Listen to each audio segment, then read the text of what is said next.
This episode is brought to you by Accenture. When your advertising operations fall out of sync, everything else follows. Spotify and Accenture are working together to reinvent the rhythm of ad sales, using automation, analytics, and smarter workflows to simplify campaign delivery and access better data across the business. The result? Less time spent on operations, more time connecting brands with the moments and fandoms that matter most. Learn more at accenture.com/Spotify.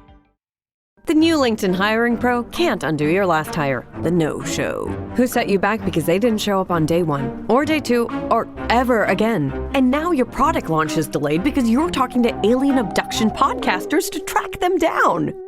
But LinkedIn Hiring Pro can help make sure your next hire sticks. In fact, businesses who use LinkedIn are 24% less likely to reopen a role in the next 12 months. Hire right the first time with LinkedIn Hiring Pro. Post a free job today at linkedin.com/quality.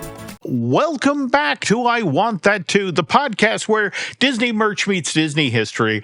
I'm entertainment writer Jim Hill, and as always, I'm joined by the lovely Lauren Hersey, who is... Okay, so where are we now? We have officially unpacked. We've started the laundry, because you guys got home like Sunday night, right? Yeah, normally I like to have a day to recoup, but that just was not in the cards with this trip. I did laundry for a few hours today, just in time for us to leave for Philadelphia on Friday. And then we'll be in California, D23 in 3 weeks. So no rest for the weary. This is a woman who is going to be permanently crippled with jet lag very shortly. I do have a tan, though, from going to the beach. Well, I mean, if we're going to talk about a positive. On the other hand, I made the mistake of looking at my own body regularly, and then there were fish who were like, "Wow, you are pasty and white, pal." I mean, just get out in the sun. Oh my gosh, Jim, I didn't even get to tell you. So you would ask about. So Jim is referencing our whirlwind trip of Disney Vero Beach. Then we went to the Disney World and Universal. But you would ask about the turtles at Vero Beach, and I wanted to give you an update. Ooh, okay. Okay, so if you wake up early enough in the morning at 7 a.m. at Disney Vero Beach Resort, they have somebody from Animal Kingdom that comes in and takes you out, and you get to learn all about the sea turtles. Oh, that's so cool. Yes, all right, now I gotta go. it? No.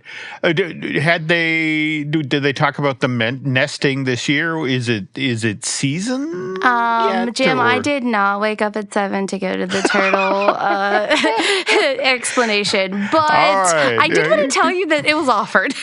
Well, there we go. Okay, that's fine. Okay, well, we got a lot of show this week, folks, because, again, Lauren saw a lot of things when she was down at Vero Beach and in Orlando proper. Oh, but before we get to that, we have to mention this podcast just got a review. We got a review, yes, thank you. This is Rob the Buckeye. You are the man. There we go. So he says, 5 stars, great stuff. I listen to the podcast going to and from work during the week, and this week's show inspired him as an Orlando local and an AP holder to book a very last-minute staycation to Pop Century, because that's what Jim did the feature on last week. And I enjoyed the backstory and came to the realization I had never stayed at that resort before. So I sent a text home, and by 3 they were there, and it was a great stay. Enjoyed the ambiance and appreciated your story on the podcast. So good on you. Thanks for the review. No, interesting that here toward the bottom, Rob the Buckeye notes that, Walt Disney World is just 15 minutes from my house at Lake Nona. It's like Lake Nona, where the Imagineers were supposed to move a couple of years ago until that kind of fell through. So maybe Rob has a few stories to share. Yeah, hey, Rob the Buckeye, reach out to us. But we do have a lot to cover on today's show. Jim is going to keep the hotel talk happening in today's feature. You're telling us about the history behind one of Walt Disney World's oldest resorts or original resorts? Oh, well, yes, but it's the story of the contemporary by way of the Caribbean Beach Resort, and I'm just going to warn folks before we get to this feature, it's a trifle smelly. Oh. Okay, just going to lay that out there. But you know what's not smelly? In fact, the sweet as a spring morning is the group, the staff, the wonderful people who work at unlockmagic.com. Where you can get as much as 12% off of theme park tickets. So before you book your next Disney or Universal vacation, do yourself a favor and go check out unlockmagic.com. By the way, they're powered by the trusted team behind the DVC rental store, and they've helped guests save more than $20 million on theme park tickets. So visit unlockmagic.com before you book and make your upcoming trip just a little bit more magical. So, all right. So we start things off with again, on my bingo card, my Disney-related bingo card for this week, police getting involved with Lorcana card releases. Wasn't there, Lauren, but wow, this was an interesting week for this collector card, right? Oh my gosh, I do not know what is in the water with this card game, but it is really caught fire. We've talked about the price that some of these sets and cards are going for. Lorcana caused absolute chaos on both sides of the Atlantic this last week. So what was causing the chaos was that they were dropping this new limited collection. It was the Heroines edition, and it was $99.99, and it had like 6 exclusive cards. But the reason that this drop was so insane was they weren't releasing it outside of this. They weren't selling it online. They weren't selling it in the hobby shop. So if you wanted to get it, you had to be at, Springs or London and like Oxford Street, I believe. So it got so crazy at the Springs. I actually show a photo here of the parking garage. Look at this line. Oh my God. Yeah. Wow. Yeah. And so the police, I guess, had to get involved. And these are what people said, that cars were reportedly backed up all the way to Saratoga Springs as they were trying to get into the Lime Garage. And I only knew about this, Jim, because I'm in the parks, and I told you my boss is a collector. And he was like, hey, if you're over at Springs, they're going to be dropping this. Like, I'd love to get this box. And I was like, oh man, I'm sorry. That's our first day at Universal. And then the next day he starts texting me all of the photos of what's going on. So when I'm Googling, because now I'm over at Universal, I then see that in London that it got so crazy there that they had to cancel the entire release. Now, this one they said there were like 600 people that formed a line outside of the Oxford Street Disney store, and some people were coming at like 5 in the evening the day before. Yeah, and I think that they had planned on distributing tickets at 7 a.m. And this one had something about there were suspected, I'll say alleged resellers that arrived from several different directions. And you can see this is not really a line. There's just a lot of people gathered around and pushed their way to the front of the line. And obviously there were a lot of mad and frustrated people. And so Disney issued a statement that said they were going to cancel the entire release rather than attempt to determine which customers had been waiting legitimately. People were really upset because they'd made special trips into the city, had to get hotel rooms, and then to cancel it altogether. I would be upset, I would say. No. I get that. I genuinely do. But on the other hand, this aspect of the story. The notion that a bunch of resellers, arrived at 6:30 and made their way to the front of the line after, people had gotten in line 5:30 the night before. Holy cow. Yeah, it's bananas. So my bigger question is, if Disney knows now, because we just talked about the new process that was being implemented at the Springs for these pin drops and card drops, that kind of stuff. If Disney knows that this happens whenever they combine this like artificial scarcity and exclusive locations, like at what point does this become irresponsible? Like if it's just a physical competition to like get your place in line, like you would think that just like when they opened the Disney store that they would have some type of virtual queue or a lottery like what we're doing for D23 right now to try to avoid this, right? Like, what do you think is the reason that they're letting this happen? I mean, let's be honest here, Lauren. I mean, this is kind of a Kardashian situation where there's no such thing as bad publicity. I mean, think about it. We're talking about Lorcana right now, and it's on the heels of canceling this event and a number of people at Disney Springs being inconvenienced when they went to buy this set. But people are, in fact, talking about Lorcana. And what's kind of interesting, and in fact, in getting ready for today's show, I was doing some research on Lorcana, and there were collectors online who were actually just thrilled this is going on, because it's like, this makes my Lorcana set that much hotter, that much more exclusive, because this sort of stuff is going on. And so I'm not going to lie, I think there's a certain advantage to Disney doing this, setting up events that, we had to cancel. Things got out of hand. But think of the tens of millions of dollars of free publicity that Lorcana, that Disney and Ravenberg just got on the back of this. Right. And so I think that's kind of the hidden agenda here. It will be interesting going forward to see what new procedures are put in place. But face it, people are talking about these cards now, and there are people who will now go, do I need to get in on this? And if so, how? Right. So, we'll keep you posted on this. And I didn't hear the resolution if any of these folks on Oxford Street in London at the Disney store, if anybody got them or what ended up happening. But we'll keep you posted as we know more about what's going on with this game. But so the next news story is not really news, but it was news to me. And I had to loop Jim in on my trip.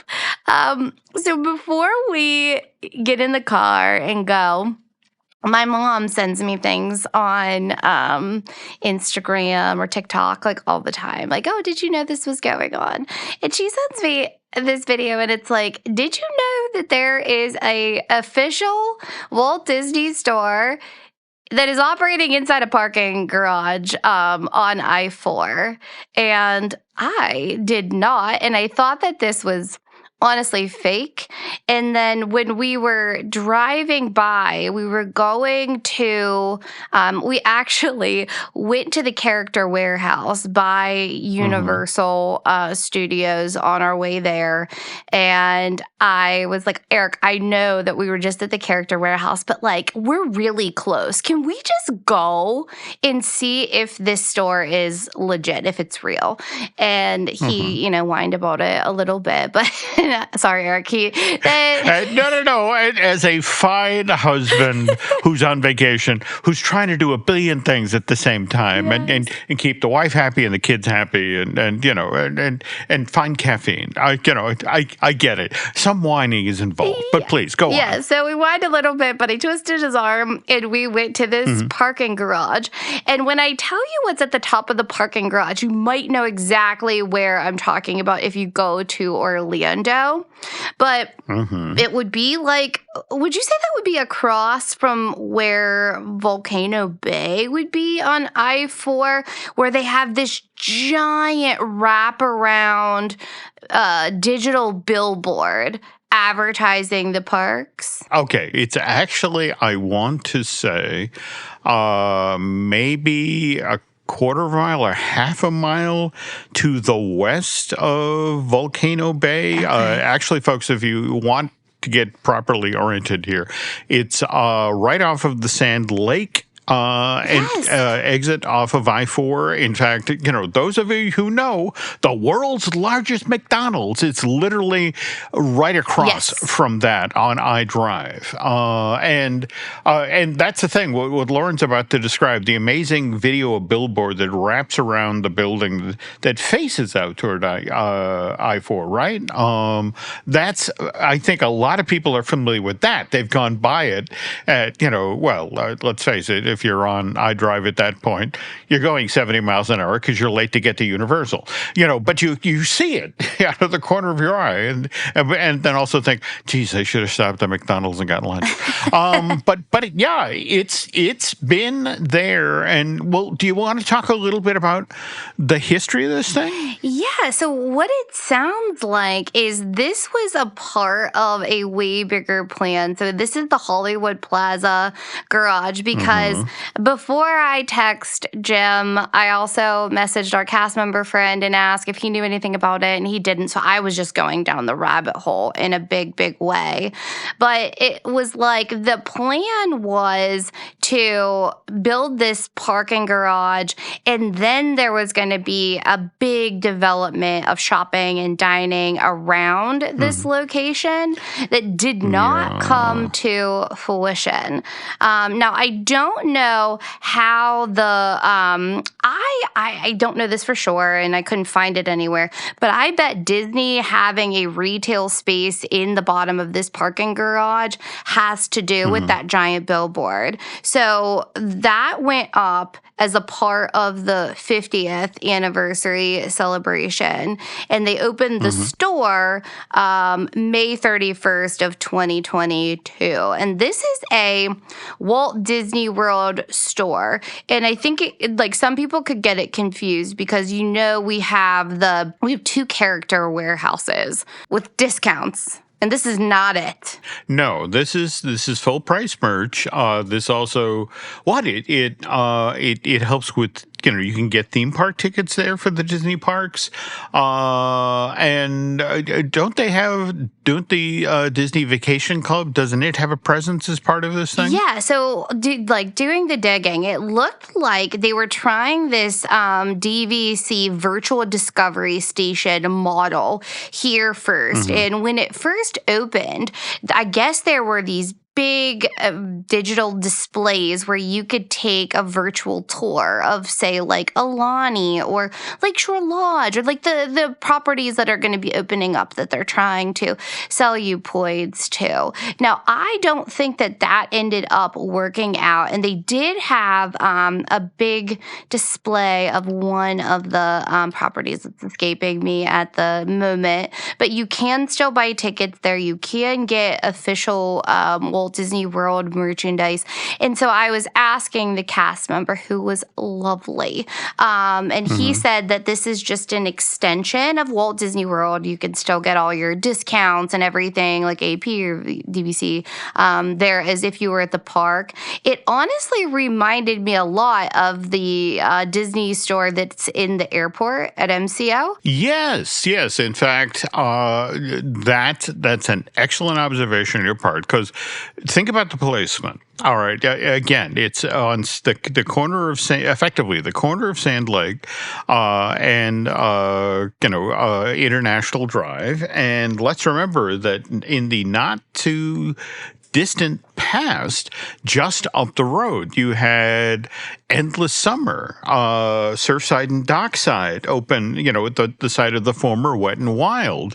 And, when you take that into consideration, the fact that Disney chose to plant its flag here, and again, not a character outlet, not a discounted merch, but it's official Disney World merch and tickets. I think the whole plan here initially, especially with what they hoped would be, the world coming to Walt Disney World for the 50th anniversary. But again, the pandemic derailed all of those plans, and this setup, this Walt Disney World store, never quite caught on, I think, the way that the mouse had hoped. No, the guy told me, he was like, I said, do you get a lot of foot traffic? Because we're the only people in the store. And he was like, no, we have not been discovered yet. And do you think it's intentional, though, that they have not been discovered yet? Because the weirdest thing to me was when I was going down the rabbit hole, Disney does not own this store. They own the store, obviously, but they don't claim it in any of their on their online presence or their websites. It's like it doesn't exist. It's just it's on the I-4 shopping district site, but it actually goes to a different, it doesn't go to anything Disney branded. I get that, but I think you got it in one when you described how it at least felt similar to the two Disney stores at Orlando International Airport. Yeah. I mean, it just but face it, those are different animals. I mean, what's always fascinating for me to step in there is, it's kind of like that store when you've left the Magic Kingdom and you're over at the TTC and there's a teeny tiny gift store, you've come off the monorail and it's like, oh, Aunt Martha, rats, we didn't get her anything, and you run into the store and you get her a coffee mug or that sort of thing. I mean, that's the thing I always think of with the airport stores is it's just the notion of, oh, I forgot to get something for this person. I mean, face it, when you're arriving at the airport, you don't go there. You're more concerned about, I got to get downstairs, I got to get my bag, I got to get my rental car. That's the vibe I'm getting off of this, is it was intended to capture people who were staying at SeaWorld, who were doing conventions in town, who were staying up the street at Surfside, who didn't have Disney tickets, or the other side of the Venn diagram here, the very people who, are finishing their their trip by vacationing, they booked a room at that what is it, the Marriott that's in the parking lot of SeaWorld, or they're at Surfside, and it's just sort of like, oh, crud, I need Disney stuff to take home. And, oh, this place is just up the street. Do you think a part of that, I wonder if it's I couldn't find the lease details because I definitely looked. I'm like, is that a public record? It was not. Because I'm like, how long does this lease last? And I just wonder if a part of it is with people, because this was 8 minutes from Terra Luna, where we stayed, which is an epic resort. Is this Disney's way of just saying, hey, maybe you did come to town for that, but hey, remember us, we're going to stick it to Universal because it's very, very close, this giant wraparound billboard. But that, again, the irony is, just as you mentioned, you can clearly see it from I-4, but, our mutual cast member friend has never been there. So, in a weird sort of way, very prominent. But as the gentleman who worked at the store mentioned, hasn't been discovered yet. Not getting great foot traffic. Yeah, and I think too, kind it'd of be a swing weird. and a miss. Yeah, I think it was a swing and a miss. I think that they were trying, if the virtual discovery center DVC model would have caught on, then it could have been something. But if they're not marketing it as a location in Orlando, you think about it, it would be taking foot traffic away from Disney Springs. Right, with all of their, options, and going to Saratoga and doing the presentations for DVC. I think this was probably a swing and a miss. And if it is tied to that giant billboard, who knows? They may stay open. I got a really cool backpack there, so I was pleased. And I was honestly, for being in Orlando multiple times a year to, stumble upon something new, I was pleasantly surprised. And we got a good story out of it. That you did. That you did. Though, again, this is a Disney and Universal merch podcast, and you, after your time at Vero Beach and not getting up early to check on the sea turtles, you did head over to both Disney and Universal. So let's talk about some of the stuff you saw while you were in the parks and wandering around the resort. I just can't remember if I talked about this before, so I just have to share, because I had the biggest Universal haul ever this trip. And saying I got a haul is basically I just bought a ton of merch. We are annual pass holders for Universal as well. It is pretty darn inexpensive when you compare it to Disney. And if you had planned on having a trip there, just say you were going to go for 5 days. Like when we initially got them, they were maybe like $100 a person more to get the pass. So we got the pass, and we like having all of the little perks and stuff. And one of the perks is the Brown Derby on. Is that Sunset? I'm sorry, I'm not like well versed in Universal. No. That is Universal's version of Hollywood Boulevard. Hollywood Boulevard. Okay, and it is it's the Brown Derby. It's in a giant hat, right? Mm-hmm. Yep. Mm-hmm. Just like the classic Hollywood restaurant from the 30s. Yeah. But here, it's all cheap merch. So what they do is they take the stuff that is in all of the other merch shops, like right now, it's not like a character warehouse, but they put select items over in the shop at 70% off, Jim. 70%. But you could leave there, walk past Wicked, the display, go into the studio store, and this is the same exact stuff they're selling there. So anyways, I put some pictures of some of the haul. This purple shirt that you're seeing, it's a night bus shirt from Harry Potter. Anyway, they also had a lot of epic merch. Like you can see my little guy Miles there. He's wearing, a yellow Mario Kart. They had a whole wall of Mario Kart merch. Wow. They had a lot of How to Train Your Dragon, a lot of epic merch. They had some Dr. Seuss. We got these really cute, ugly, like Cat in the Hat shirts, because that's my favorite thing is, the Cat in the Hat ride and the trolley.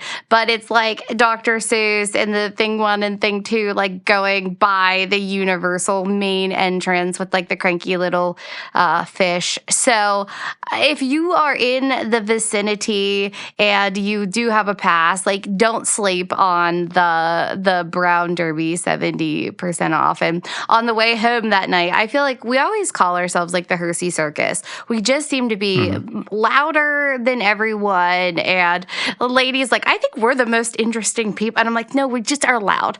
But so we're on the back of the bus, and my mom or Eric said like, oh, well, what did you get? You have a giant bag. So I was like, do you want a haul? So I end up like giving this massive haul for the entire bus. Like they were all into it. So if you were on the bus, that was us. All right. And education on wheels there. There you go. There you go. So, now, after your time at Universal, is this when you went over to Disney and were at Bay Lake Towers? No. I was just talking about Universal first, because this tees up the feature on the Contemporary. So I'm almost done here. Shout out to Spirit Jersey Mike, who we email with often. So one time he reached out and asked about the plain Walt Disney World Spirit jerseys, solid colors, and they were really hard to find. I mentioned our first time staying at the Contemporary Bay Lake Tower. So in their main shop, they did have a wall of solid Walt Disney World Spirit jerseys. There's black, navy, pink, gray. There was green. And I actually made a video for you, Spirit Jersey Mike, that I'm going to email to you. But other interesting merch that they had there, their special line for that resort was all based on the monorail. Like, this is the coolest. I want a pillow that says, por favor, montatingo. Okay. No, that trifle specific. If you get it, you get it. But I also see here you have, what are those? Those are the travel mug. Is that the entire monorail fleet on that thing? Yes. They had shirts, they had cups, they had pillows, they had blankets, they had all kinds of monorail. I can't tell what that thing is at the bottom. If those are like socks or like a koozie or something like that, because those are all cups. But that is like a deep cut, which I love that kind of stuff. There was one shirt that said like the Rope Drop Society, and I'm into all of that nerdy stuff. But the Contemporary delivered as far as merch went. They have been there for the full run of the resort. I mean, there's some wonderful stories about, for example, they weren't quite finished with construction back on October 1st, 1971. But Roy O. Disney, Walt's brother, felt very strongly about the fact that he didn't want the very first guest to arrive and see giant construction cranes looming over the Contemporary. People who are here want to take photographs, the first guest through the gates, and they don't want their view ruined. So Roy actually ordered that the construction cranes be lowered, pulled down, and in fact, he had them hidden, Lauren. Hidden where? Where do you hide a crane? Well, that's the thing. They put them out by the lakeside, and then he insisted that go get some sod. And so it's like if you stayed at the Contemporary, that first, week or so, what's with the lumpy hills? And it's like, well, that's where they hit the construction crane. Until, I want to say 10 days in, they were like, all right, we can pull the cranes back out and finish the hotel. And it actually took them to damn near Thanksgiving to do it. But tell you what, folks, that's not the story we're telling today. We're going to go all the way back, like before there was a Disney World. Oh. But for that, we have a kind of odoriferous tale, which we'll get to in a sec. But before we do that, there's this.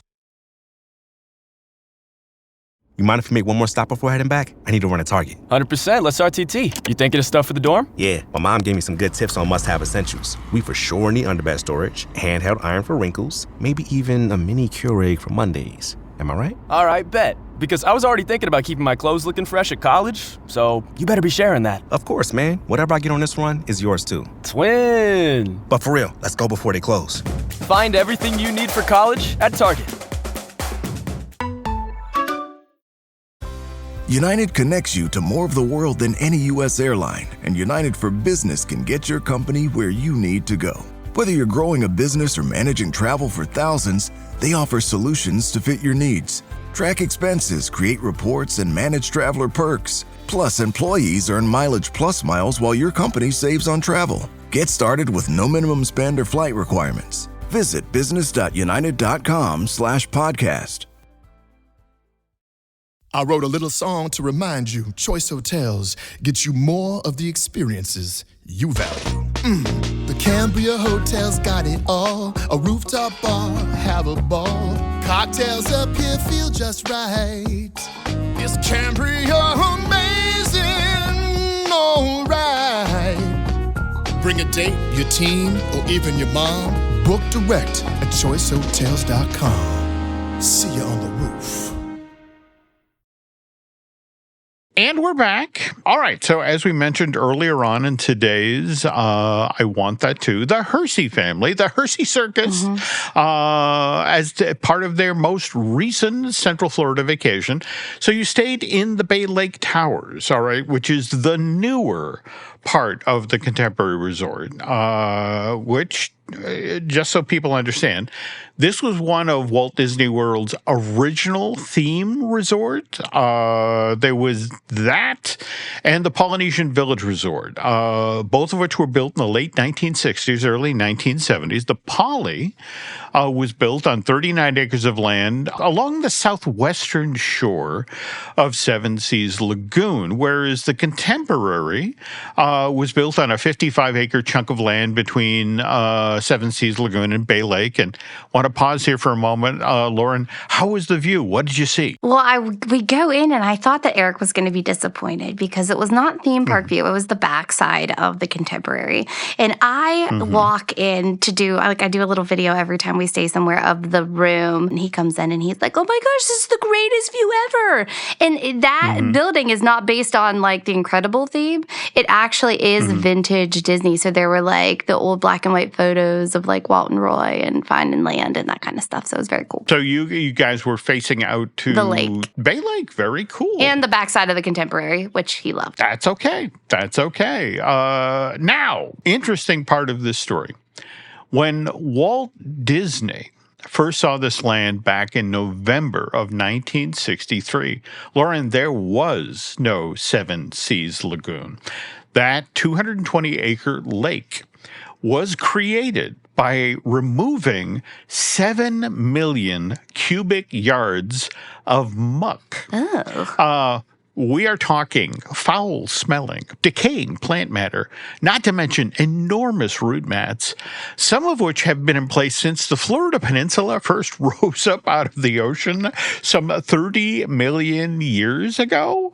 And by the way, Disney has had to do this every time they have built something of size down in Florida, clear this stuff away.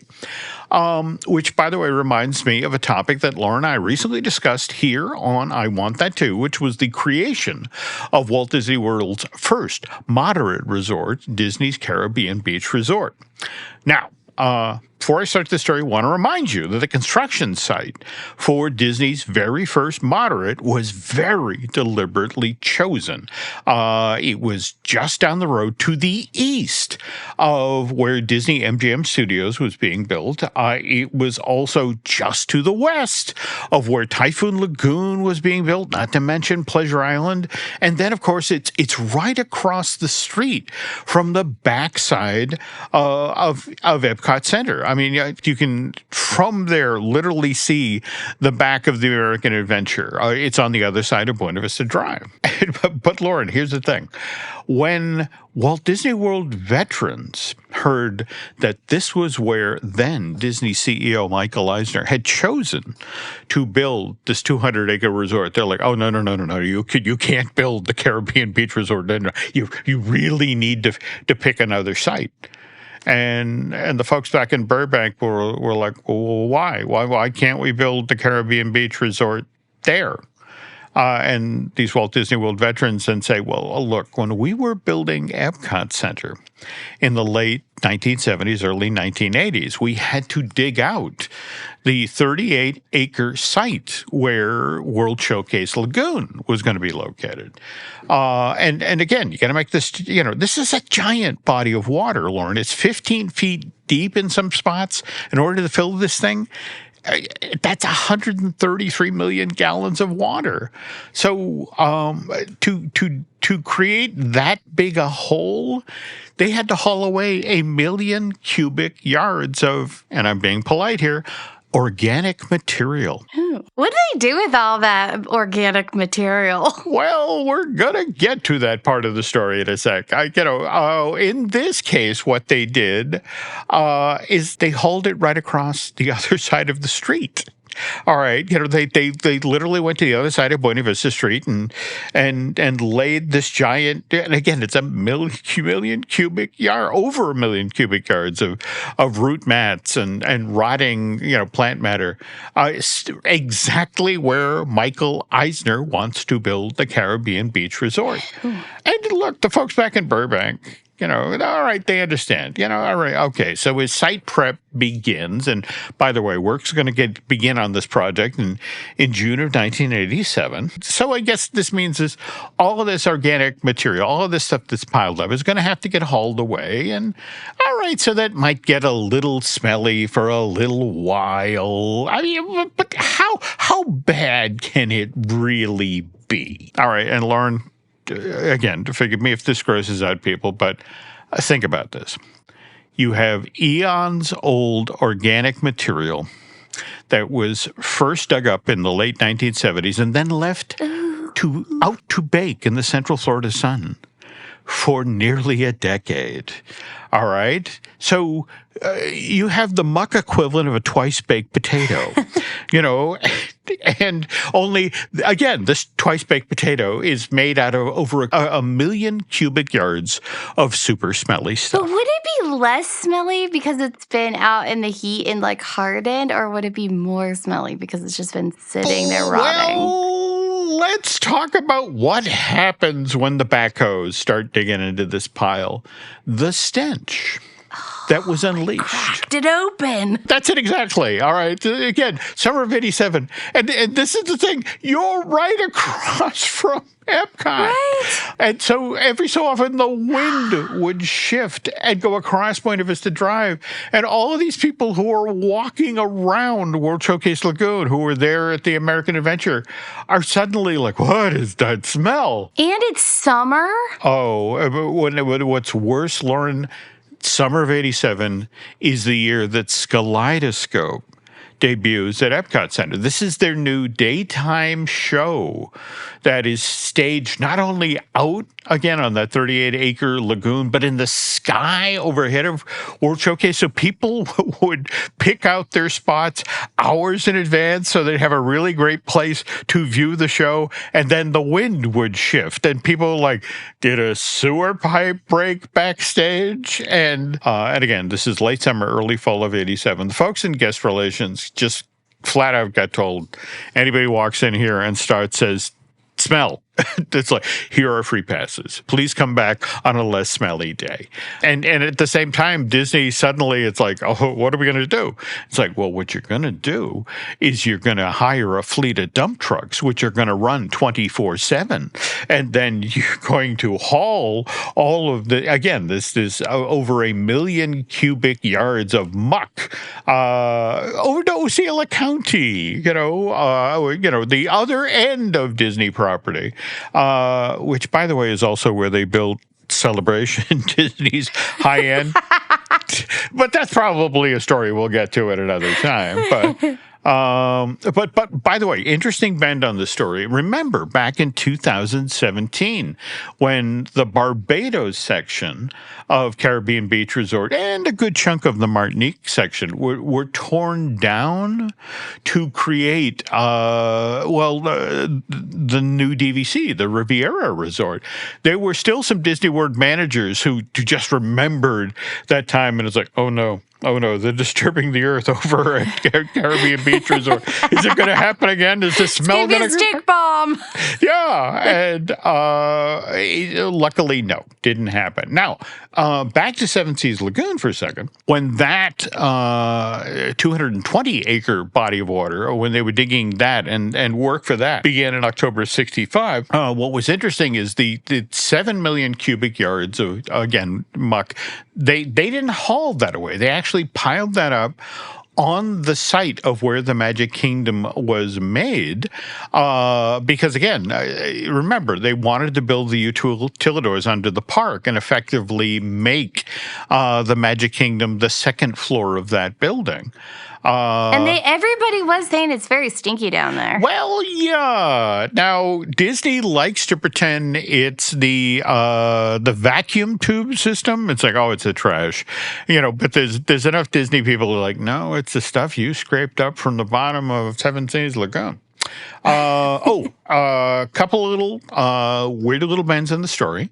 When they were digging out Seven Seas Lagoon, they left 3 little bits of land sticking up above the waterline, and those became the 3 islands that you see when you're traveling in the ferry boat. There's Blackbeard's Island, Castaway Key, and Beachcomber Island. Now, Blackbeard's Island is the one that's actually closest to the Contemporary.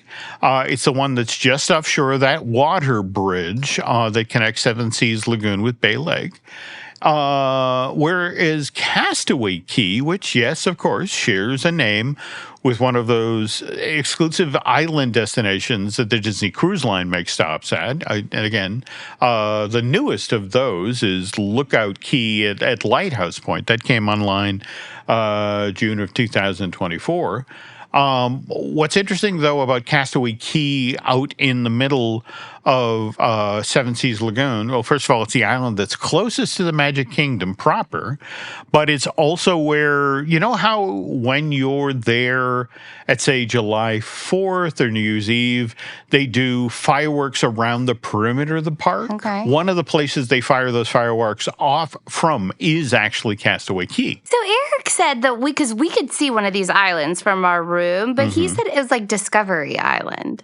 Well, now that's in Bay Lake, because remember, your room is facing into Bay Lake. Okay, got it. But no, that's an interesting part of the story. We'll get to that in just a sec. Whereas the third and final island out in Seven Seas Lagoon, that's Beachcomber Island.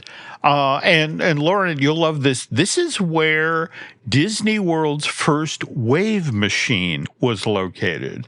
They spent $400,000 with the idea that, you know, when you stayed at the Polynesian Beach Resort, you know, much like a really for real South Seas environment, the surf would come rolling in. And not only that, during certain times of the day, they could actually turn the machine up to full power and create strong enough surf that you could ride a surfboard into shore. Lovely idea on paper, Lauren, but there is this thing called erosion? Oh, yeah. And that was the thing. Evidently, the engineers didn't think it all the way through. You know, just it was like, oh, yeah, the wave machine erodes the beach, and then we got to go out and get a dump truck full of sand. And eventually, this became such a big problem, they actually shut the thing down in 1972. But here's the thing. Michael Eisner comes on board again as the new head of the Walt Disney Company in September of '84, and he wants to do a new water park, and he wants to have a wave pool. And Dick Nunes, who's in charge of, the Disney's Outdoor Recreation Division, the theme parks at that point, is like, hey, we got a wave machine, you know, and let me show it to you. So the next time they're in Florida, you know, the two of them literally stand on shore, and, you know, first time since 1972, they fired the thing up and hear the waves start. And it's like, wow, that looks great. Okay, I like this. Let's build one, a similar version in Typhoon Lagoon, only that one, let's make the bottom of the pool concrete, you know, so it can't wash away. But anyway, Typhoon Lagoon opens June of '89, and still entertaining folks today with that amazing wave pool. All right, so we've now talked about Seven Seas Lagoon. When we get back, we're going to talk about that view that Eric Hersey was so excited about when he looked out at Bay Lake, or should I say Arrowhead Lake. But before we talk about that, there's this. Tomorrow morning is knocking. Stock your fridge now. How about a creamy mocha frappuccino drink? Or a sweet vanilla? Smooth caramel, maybe? Or a white chocolate mocha?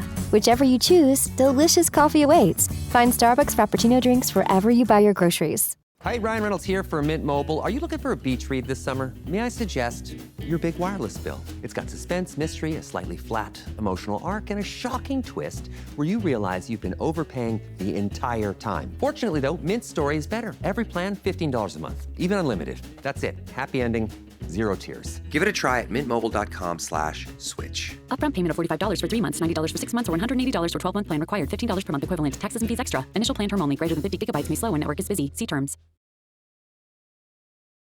And we're back. All right, so before we continue here, did you guys, ever stand out in the balcony and look at the view out there, Bay Lake? I mean, you were talking about the island that you saw. Did you, I have to ask, did you look at the construction of the new Lakeshore Lodge thing? Yes, I kept getting confused, like which way I was looking, but it is gigantic, and our room looked right over to that. And we got to see the water pageant. Oh! I did not realize that they were all just one. They were just all one big float. Because I've never been close enough to see. It looked like they were different. No, what's fascinating about that show is, all of the boats are there the whole time. It's just, what they start off with, like one in the middle, then two, then three, and by the end it's a salute to all nations, but mostly America. Yeah, but we were never that close before. So that was cool. Okay. All right. Now, well, we were talking earlier on today's show about when Walt first flew over the land where he eventually decided to build Project Florida. And again, he flew over that land in November of 1963. To be specific, Lauren, the day that Walt and, again, a select group of Disney executives flew over this part of Central Florida was November 22nd, 1963. And that was the exact same day that John F. Kennedy was shot in Dallas. And in fact, the group from Disney, they learned about Kennedy's assassination when Mickey Mouse won. They finished their trip in Florida. They were headed back to California. They stopped for fuel in Louisiana, and it was only there when they were on the ground that they got the news. And obviously, what had been a pretty happy time on the plane at that point, the mood shattered. But even so, Walt told everybody on the boat, well, that's still where we're going to build it, around Lake Arrowhead, offshore of Raz Island. And again, I know those names aren't familiar to Disney fans, but that's actually what Orlando locals called Bay Lake and Discovery Island before Walt bought those 27,000 acres of land, Central Florida swampland in the 60s. And what's interesting, Lauren, is if even today, when you take a good hard look at Bay Lake, you'll see that Lake Arrowhead is actually a far more fitting name for this body of water. Because Bay Lake really is shaped like an arrowhead, with the narrowest part of the arrowhead where, it would be slotted into the shaft of an arrow. That's down by the docks of Fort Wilderness, the campground, where the pointy part of the arrow, that's literally where the dry dock section of Disney Central Shops is located. I want to talk for a second here about the plan prior to the Contemporary and the Polynesian Resort, because there were a bunch of them, a bunch of site plans that were drawn up for all the land that Walt had bought in Florida. In fact, and this is a version that Walt actually saw prior to his death in 66, where there was no Seven Seas Lagoon dug out in front of the Magic Kingdom, but rather Lake Arrowhead or Bay Lake, it was expanded. And along its shores, Lauren, there was going to be a Cape Cod village where visitors could have stayed. Likewise, there was going to be a South Seas resort, but there was going to be this sleek glass tower that rose out of a forest of palm trees. And there was even going to be a Holland section where, you could have stayed down among all of these colorful windmills and tulips and taken canal boats, around that part of the resort. But anyway, Walt, again, as we mentioned, dies December of 66. And the thing that he was most excited about building in Florida, and again, that's EPCOT, the city, that gets placed on hold. And then the resort development team starts taking a cold, hard look at what are we going to do? We've never, we don't do hotels. We do theme parks. In fact, it's important to remember that up until this point, Disney hadn't built a hotel yet. In fact, the Disneyland Hotel is owned by the Rather Corporation, the one in Anaheim.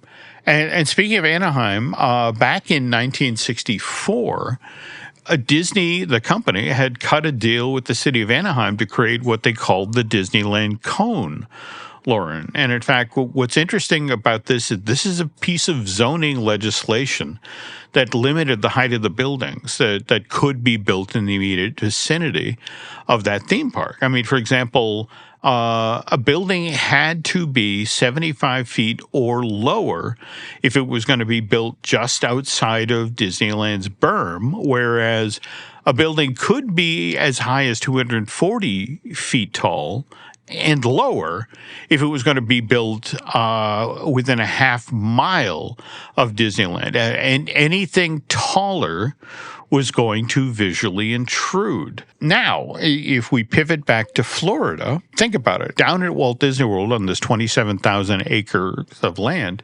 everything that the mouse is going to be built is being designed by the Imagineers. So, what's interesting is, wow, the structures outside of the theme park can actually continue or expand upon the story that we're trying to tell inside of the Magic Kingdom. So, again, I don't know how familiar you are with the original set of hotels that were going to be built around the Magic Kingdom. But, for example, there was going to be the Persian Hotel with its blue domes and minarets. And what was cool about that is it was actually going to be built on Bay Lake just to the north of the Contemporary. But the way it was positioned, it was, the idea was you could be standing inside of Fantasyland at the Magic Kingdom and see, what looked like, well, where Aladdin might be set, off over the horizon. Like, what is that? Likewise, if you were inside of Tomorrowland, in fact, you could, literally stand inside the land on opening day of the Magic Kingdom and look out and see the Contemporary, not only see the Contemporary, but see the monorail, drive through the Contemporary and then head on over to the park. I mean, honestly, you couldn't ask for a more futuristic backdrop for that part of the park. Even the Poly and the Thai Hotel that was supposed to, once upon a time, be built with a Grand Flow was, the idea was that you could be standing in Adventureland and see those exotic structures on the horizon, peering up over the jungle that had been planted for the jungle. Like, that would have been so cool. It would have been. Now, mind you, because they wanted to do this, like take for example, Main Street USA. And face it, the Contemporary is 14 stories tall. So, and they did site tests, and it's like, crud, if you're standing in Town Square, you can see this. So what they decided to do is they actually made, well, it's now known as, it's the building where Tony's Town Square Cafe is in. It's also the Main Street Theater where you can do the meet and greet with like Mickey and that sort of thing. Yeah.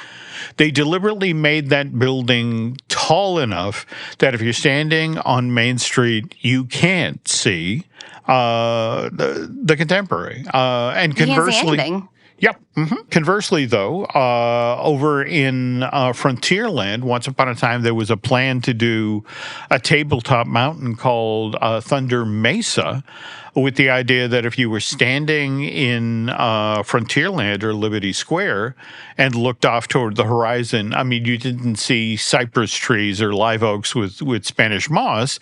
You saw, this giant, mountain that you'd see in the American Southwest.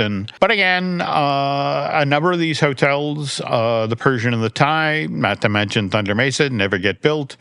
And also all of the trees that Morgan Bill Evans planted in the Jungle Cruise quickly reached their full height. And relatively soon, Lauren, you couldn't see the Polynesian Beach Resort, from inside of Adventureland. And over time, the Contemporary itself got harder and harder to see from inside the Magic Kingdom, especially when they built Space Mountain, when that came online in January of 1975.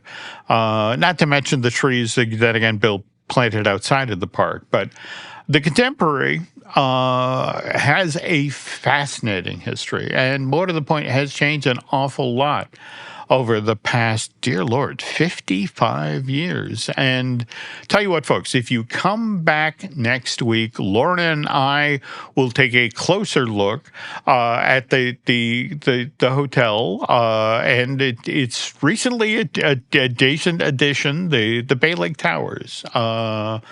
But beyond that, I think it is time that we wrapped up shop here. Yeah, I do think it's time we close up shop for today, even though I want to know the story of Bay Lake. Yeah. They'll have to be patient. Yeah, I mean, just the what they wound up doing with Raz Island, which was Treasure Island, and then became Discovery Island. But again, that's next week's show. All right. That said, folks, if you want to keep up on everything that's happening across the Jim Hill Media Podcast Network, please follow us on social. Yes, and if you have a question or idea for a future episode, shoot us a message. Jim's at jimhillmedia.com, and I'm at laurenhersey.com. And if you're not quite ready for all the Disney combos to end, make sure you're checking out Jim Hill Media on Patreon. That's where you'll find your ad-free episodes, bonus content, and even more Disney history. But unfortunately, that does it for today's episode. Thanks for listening, and we'll see you next time on I Want That Too.